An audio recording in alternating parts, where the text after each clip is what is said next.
Welcome everyone. In this video we will see the different steps that are needed for programming the serial port of PIC16F for sending the data or receiving the data. So first we will see the different steps for transmitting the data serially. The first step is to load the value 20H in the TXT STA register. So this value will indicate that we are choosing the asynchronous mode and the low speed, and the transmit is enabled. So we will see the TXSTA structure.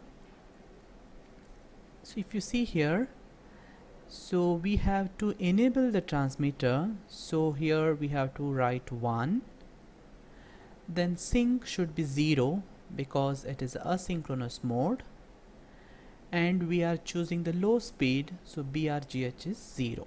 So that means 0010, which is 2, and 0000, which is 0. So that is the value 20H. So second step is we have to set the TX pin as a output. Since we are sending the value, the RC6 will behave like a output pin. The third step, we have to choose what baud rate we need, and that value should be loaded into the SPBRG. So we have seen here the different values which we have to be use for particular crystal frequency for having different baud rate. Fourth step is to enable the serial port in the receiver part. So SPEN should be 1 in the RCSTA. So this bit should be set 1 for enabling the serial port. The fifth step, the character byte which we have to transmit has to be placed in the TXREG. And the sixth step is to keep monitoring the TXIF flag to make sure that the previous data byte is completely transmitted and it is ready for transmission of the next byte. So step 7 is for transmitting the next byte, we have to go back to step 5. That means place again the new byte which has to be transmitted, and it has to be placed in the TXREG. So in the next slide we will see one program which has to transmit the letter G serially at 9600 baud, and the data has to be sent continuously. The frequency of the crystal is assumed to be 10 megahertz. So we have written the first line hash include the xc.h. This is the compiler xc, then the main function. Now according to the previous step, the 20 has to be loaded in the TXSTA, then the TX pin should be set as a input. That's why tris C6 equal to 1. Then the baud rate 9600 for the crystal frequency 10 megahertz, the value is F, so this has to be placed in the SPBRG.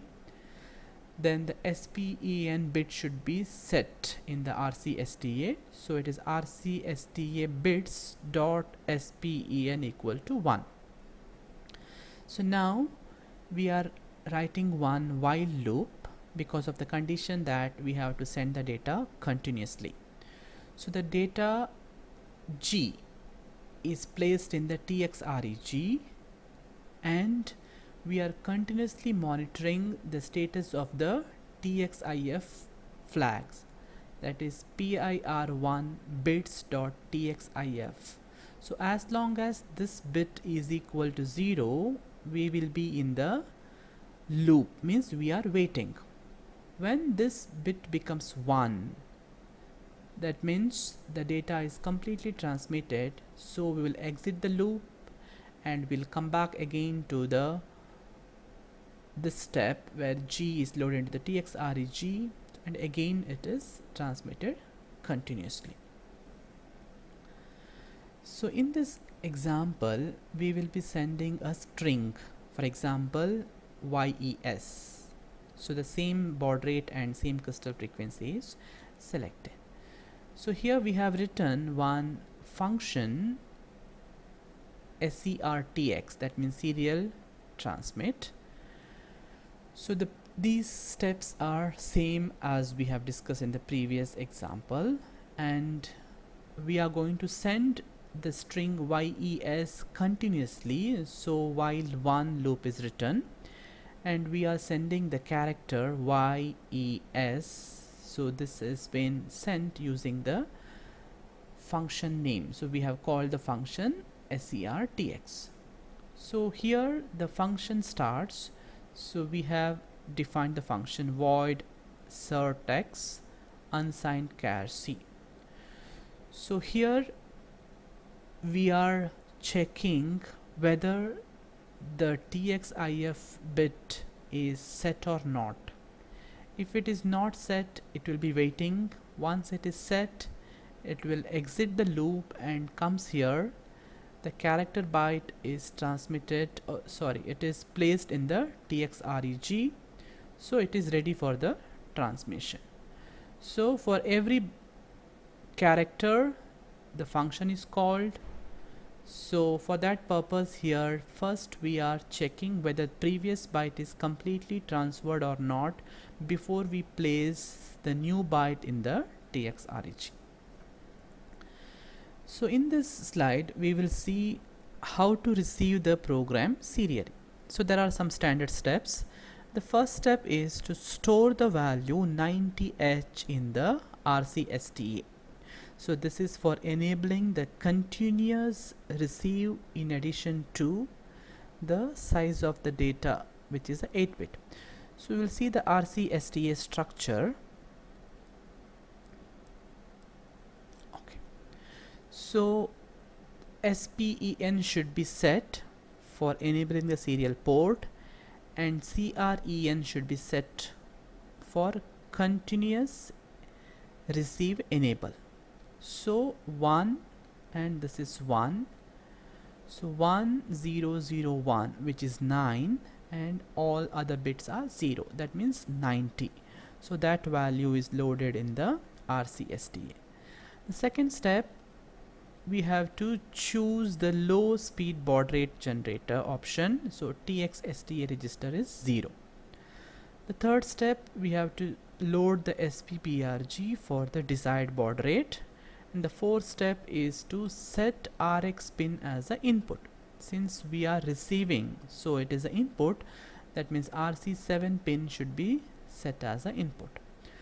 So the fifth step, we have to keep monitoring the RSIF flag for high to check whether the complete or the entire byte is received or not. Sixth step is to move the value from the RCREG into a safer place when the RCIF has become high. So seventh step is to receive the next character. We have to go back to the step 5. That means once the RSIF flag is checked and the data in the RCREG is moved to the safer place, we are eligible to receive the new byte. So in this example, we will see to receive the data serially, and we are placing them on port B. So the baud rate is 9600, the protocol is 8-bit data and 1 stop bit, and the crystal frequency is 10 megahertz. So the compiler is included, then the main function, then some standard steps as we discussed here. RCSTA is 90, TXSTA is 0, SPBRG is 0F, this is for the baud rate 9600. Then the receive pin should be made as an input, that is a TRISC7 equal to 1. That means RC7 pin is declared as a input. Now we are putting them in the port B. So tris b is made as a 0. So here we have written while loop for receiving the data continuously. Now here we are checking whether RCIF equal to 0. When the value of RCIF in the PIR1 register becomes 0, so then the complete data byte is received. So this received value is in the RCREG. So that value is moved to the required place, port B. So for the next set of values to be received, again we'll go back a while loop and we are checking whether the complete 8-bit of data is received or not. Once it is received, then we are placing in the port B. So this will repeat continuously. So is it possible to increase the baud rate? Yes, there are different approaches are there. One is choosing the high speed crystal. So may not be able to change the crystal because hardware may not be supporting for changing the crystal. So then there is another option is the software. So we can choose the BRGH bit in the TXSD. So for the low speed we know that BRGH is 0. So we can set it high for the high speed, and then the baud rate formula will be FOSC divided by 16 into x plus 1. So now the crystal frequency is divided by 16 rather than 64, which was in the low speed.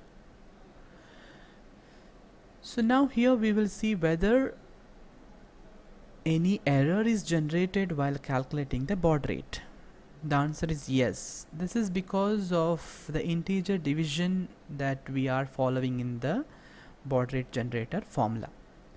So for calculating the error, we are using the formula calculated baud rate minus the desired baud rate divided by the desired baud rate. So where the calculated baud rate for the low speed operation is FOSC divided by 64 into x plus 1. So we will consider one example.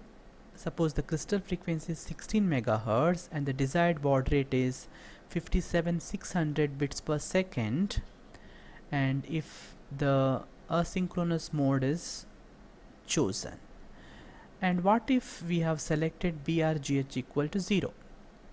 So that time the baud rate is equal to FOSC divided by 64 into x plus 1. So desired baud rate is 57,600 and the crystal frequency is 16 megahertz. So we can find the value of x, and after solving this we will get the x value is 3. Now we will use this 3 in the baud rate formula. So FOSC divided by 64 into x plus 1, and we will get the baud rate as 62,500. That means the calculated value is 62,500 and desired value is 57,600. That means the error we are getting 8.5%. This is for BRGH equal to 0. That means the low speed.